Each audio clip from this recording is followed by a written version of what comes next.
Lieutenant Mara Chen gripped the command yoke as her dropship, the Aegis 7, pitched wildly through Talvor 6's roiling violet clouds. Electrical arcs danced across the cockpit's transparent canopy, casting jagged shadows across her determined features. Alarms blared in a frantic chorus. Hull breach in Sector C3, coolant leak in the starboard aft. Each warning threatening to cascade into total system failure. She stole a glance at the hollow readouts. Atmospheric turbulence was off the charts. Storm fronts here moved faster than on any surveyed world. Rebel fighters had lured her into this trap, disabling her ship's stabilizers before abandoning her to the planet's wrath. Mara's jaw clenched. She wouldn't die here, not on some backwater world of the Union's forgotten frontier. Without warning, the Aegis 7's right wing tore free in a hideous screech of twisting metal. The ship tumbled, careening toward the jagged spires of an obsidian mountain range below. Mara activated emergency eject. Her chair rocketed out, flame jets flaring, and she hurtled skyward in a tumbling spiral, visor fogging from the sudden change in pressure. She landed hard among scorched scrub and broken rock. Pain radiated up her spine, but adrenaline drove her forward. Before she could unbuckle, something small stirred beside her. Through the haze of smoke and dust, Mara saw it, a creature no larger than a human child, its fur a deep, burnished black streaked with veins of glowing azure. Its eyes, luminescent pools like twin moons, fluttered open in panic. A jagged piece of fuselage had impaled its side. Each breath it drew was a rasp of agony. The cub's panther-like claws scrabbled at the ground, leaving shallow furrows in the black soil. Subconsciously, Mara reached out, her training forgotten in the face of pure vulnerability. "Easy, little one," she murmured, voice muffled by her breather unit. Carefully, she lifted the cub, noting each rapid inhale and wince. She applied a nanofiber bandage over the wound, the material auto-sealing around the gash and pulsing faintly as it worked to staunch the bleeding. With her free hand, she tapped her comms. "Control, this is Chen. Emergency evac. Get me out of here now." Silence. The comm channel crackled, but no response came. Either her ship's systems were down, or someone had jammed the frequency. Mara pulled a small injector from her belt, universal analgesic, experimental grade. She slipped the needle beneath the cub's skin. Gradually, the frantic tremors slowed to a soft shudder, and the cub's eyes glazed, easing the pain. She wiped sweat and soot from her brow, sliding a makeshift sling under the creature. Around her, Talvor 6's twin suns dipped toward the horizon, painting the sky in molten purples and oranges. She knew the jungle beyond would be treacherous. Predators here could strip a pilot to bone in minutes, but there was no other choice. With one last look at the smoking wreck of the Aegis 7, Mara rose to her feet. Cradling the alien cub against her chest, she set out toward the distant silhouette of the forest canopy, boots crunching on the glass-like shards of rock. Somewhere out there waited salvation, or annihilation. Either way, she would not leave the cub to face this world alone. In that moment, with the wind howling through skeletal trees and the poor creature nestled against her, Mara made an unspoken vow.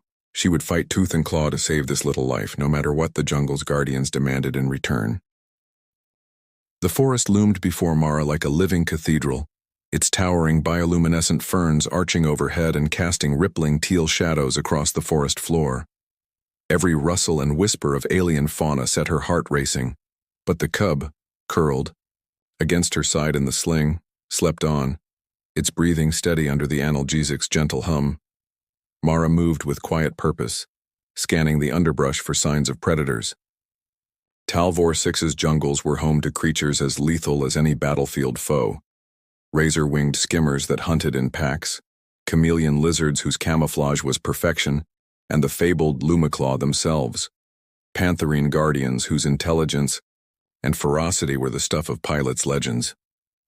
By mid-afternoon, fatigue tugged at her limbs. She found a shallow creek trickling through a grove of mushroom-like growths. Carefully, she knelt and scooped water into her helmet's filter, then wetted a cloth to gently clean the cub's bandaged flank. Its fur, once a sleek obsidian, was now matted and stained, but each swipe revealed a brighter curve of glowing stripe. The cub stirred, blinking luminous blue eyes, and nuzzled Mara's forearm in gratitude. A distant echo caught her attention, a low metallic growl that resonated through the ground. Mara froze, pulse pounding. The sound wasn't mechanical. It pulsed with life, vibrating like a stretched cord. She peered into the foliage and caught movement, two flash-green eyes reflecting the sun. Slowly, a creature emerged, a full-grown Lumiclaw scout, its body a graceful arc of muscle, fur rippling with bioluminescent patterns that shifted in time with its breathing. Its muzzle twitched as it sniffed the air, nostrils flaring. Mara's training screamed hostile, yet the scout's posture was more curious than aggressive. It moved with a sinuous grace, tail flicking as if weighing her intentions. She held her breath and lowered her weapon, hands open and empty. "I've come for the cub," she whispered, voice steady despite the adrenaline. The scout paused, ears flicking, then let out a single resonant trill, low and questioning. The moment stretched taut. Mara sensed the weight of the jungle's scrutiny, as if every insect and vine were watching. The scout took a step forward, then another, until it stood barely a meter away. Its luminous stripes pulsated gently, a living heartbeat in the gloom. Then, with a fluid motion, the scout turned and padded back into the thicket. Mara exhaled slowly and followed, the cub cradled against her chest. Branches swayed aside as if guided by an unseen hand, revealing a hidden grove bathed in soft, emerald light. Century-old trees arched overhead, their roots entwined into natural benches. In the center lay a shallow pool, its waters glowing faintly with bioluminescent plankton. At the grove's edge, more scouts gathered, 4 in total, each studying her with luminous eyes. Beyond them, in darker shadows, she glimpsed the silhouettes of the pack's alphas, larger, more imposing figures whose stripes glowed like molten sapphire. Mara set the cub gently beside the pool. It stirred, then stood unsteadily on wobbly legs, stepping toward the water's edge. The scouts watched in silence as the cub lowered its head to drink. Finally, the leading alpha emerged, a regal female with fur so dark she seemed carved from obsidian, her eyes twin beacons of intelligence. She approached Mara, each step measured. Mara stood perfectly still, heart hammering, and held out a hand in greeting.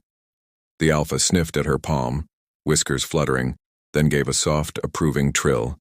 Around them, the scouts exhaled a collective sigh, the bioluminescent stripes along their flanks brightening in unison, a sign of acceptance. Mara allowed herself a small smile. She had found her sanctuary, among the Lumiclaw, the very legends she'd always dreamed of encountering, and they had not driven her away. Instead, they had opened their realm and offered protection. As twilight deepened and the grove's glow intensified, Mara settled on a root bench, wrapping herself and the cub in a light thermal blanket. Above, the forest thrummed with life and possibility. In the heart of an alien world with the Lumiclaw as her guides, she realized this was only the beginning of a bond that would change both their destinies forever.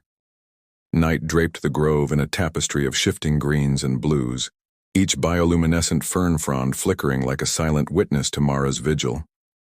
She sat cross-legged on the cool root bench, Errol nestled against her chest, its tiny paws kneading her jacket in a rhythmic display of contentment. The pack scouts lounged nearby, their forms coiled like living sculptures, ever watchful yet strangely at ease in her presence. Mara had spent the day observing their rituals. At dawn, the cub had been gently coaxed from her makeshift nest by a sleek juvenile, who taught it how to hunt the glowing insects that flitted above the pool's surface. Later, an elder brought her a cluster of luminescent fruit, safe for human consumption, the alpha had signaled, to sustain her until she learned the forest's edible rhythms. Now, as Aral drifted into a soft, whimpering sleep, Mara caught movement in the undergrowth, 2 of the scouts emerging, each carrying a morsel of raw meat, iridescent with biolife. They laid the offerings at her feet and stepped back, eyes locked, on hers. Mara's breath caught. This was no simple courtesy but a profound gesture. To eat the pack's food was to accept their ways, to acknowledge herself part of their circle. She bowed her head in gratitude and broke off a piece, savoring its warm metallic tang. Instantly she felt a surge of respect ripple through the scouts, their stripes glowing brighter, synchronized like a heartbeat. Mara's pulse thundered in her ears. A sudden chorus of trills echoed through the grove. The alphas emerged fully from the shadows, the regal female who first granted her entry, and beside her a towering male whose stripes burned with a fierce cobalt intensity. He regarded Mara with unreadable eyes, then raised a massive paw and stamped it gently on the ground, an invitation, or perhaps a challenge. Mara rose and lowered herself onto all fours, mirroring the pack's posture. Every instinct screamed against the humiliation of this display, but she forced herself to comply. Crawling forward, she kept her gaze level with the alpha males. The others backed away, forming a wide circle, their forms a living amphitheater.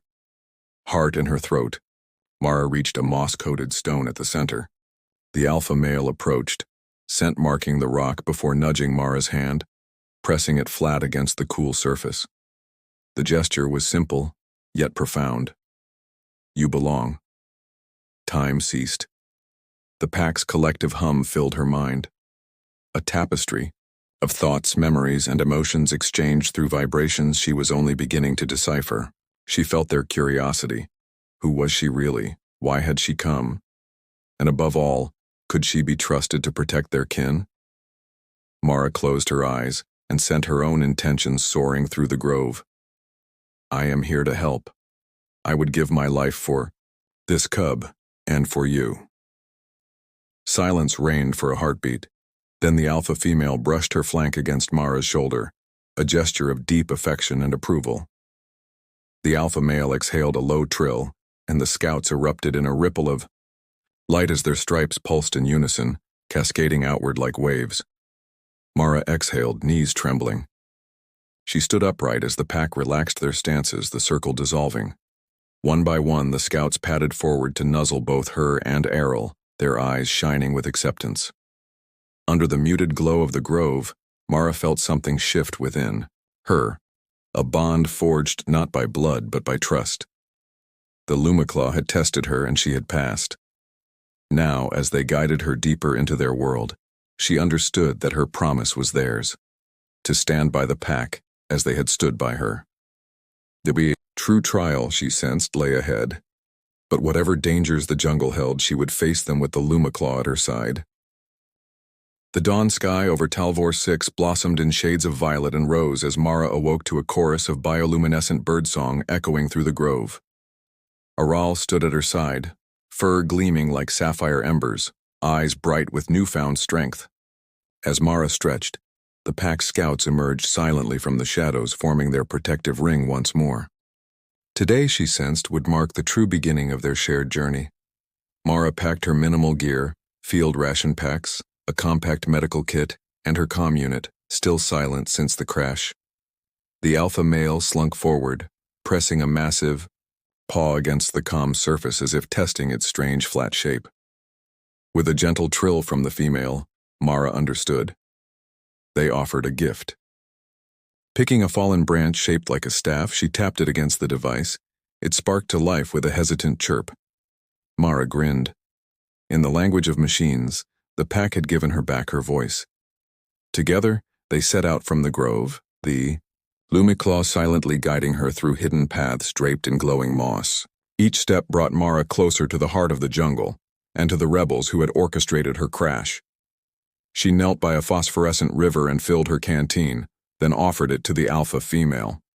The panther drank deeply, luminous stripes, pulsing brighter in gratitude. Mara realized that reciprocity bound their alliance. She saved them once, and they had now returned the favor tenfold. As they neared the rebels' hidden encampment, an intricate maze of camouflaged shelters and energy barriers, the scouts melted into the undergrowth, leaving Mara and Aral alone on the forest path. Heart pounding, she crept forward, staff in hand. From the tree line, 2 sentries spotted her and raised weapons. Mara held up the comm unit, speaking at full volume in the rebels' tongue. I have an envoy. A ripple of confusion spread. among the guards as dozens of sapphire lights flickered in the trees. With a single resonant trill, the Lumaclaw pack emerged. 15 sleek silhouettes outlined against the dawn glow, eyes shining like beacons. The rebels froze, their weapons lowering in unison. The alpha male stepped forward, tail held high, and let out a deep rolling roar that shook the jungle floor. In that timeless moment, the rebels understood. Any aggression would be met by the fury of Talvor Six's fiercest guardians. Order restored, the camp's leader approached Mara with cautious respect. "We underestimated the bond between species," he said quietly. "Your alliance with these creatures, it's unprecedented." Mara nodded, placing a hand on Aral's head. "They are more than beasts. They are sentient, and they deserve protection." By nightfall, the rebels had agreed to abandon their campaign on Talvor 6, swearing never again to weaponize its wildlife. In return, Mara offered to relay their surrender to Union Command once her comms were fully restored. As she radios home, Aral perched on her shoulder, the pack's soft trills harmonizing around her like a song of triumph. When the shuttle finally lifted off, Mara looked down on the grove where it all began. The pack formed a perfect circle beneath the bioluminescent canopy, their stripes glowing in a silent farewell. In that light, Mara felt truly part of something greater, a bond that transcended worlds, sealed by trust, sacrifice, and the promise of a future where human and Lumaclaw stood together as allies against any threat. And somewhere in the endless stars ahead, she knew their story was only beginning.